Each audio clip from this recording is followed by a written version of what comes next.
महाराष्ट्रात 5 महिन्यात 1 कोटी मतदार वाढले। देशभरात राहुल गांधी यांचा निवडणूक आयोगावर हा गंभीर आरोप। कर्नाटकातील एका मतदारसंघात 1 लाख मतांची चोरी झाल्याचा सुद्धा दावा।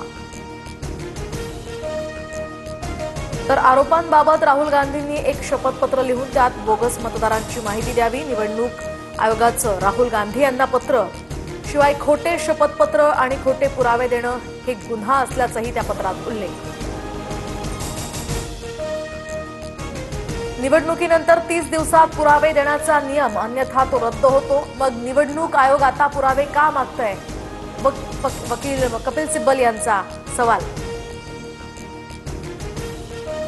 भाजप आणि निवडणूक आयोगानं मिळून मतं चोरली आहेत। बनावट मतदानामुळे निवडणूक आयोग सीसीटीव्ही फुटेज तसंच डिजिटल मतदार याद्या देत नाही, राहुल गांधींचा हल्लाबोल। मतदान नाही तर राहुल गांधींच्या डोक्यातील चिप चोरीला गेली आहे। मुख्यमंत्री फडणवीसांचा पलटवार, तर स्वतःचं अपयश झाकण्यासाठी यंत्रणांची बदनामी करत असल्याचीही फडणवीसांची राहुल गांधींवर टीका। राहुल गांधींचा हा करंटेपणा, हारतात तेव्हा आरोप करतात। बिहारमधील पराभवाचा अंदाज आल्यानंच राहुल गांधींचे हे आरोप सुरू। उपमुख्यमंत्री शिंदेंचा पलटवार।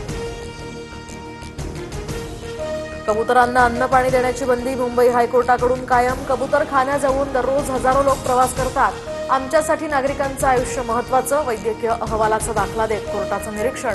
तर पुढील सुनावणी या संदर्भात आता 13 ऑगस्टला होणार।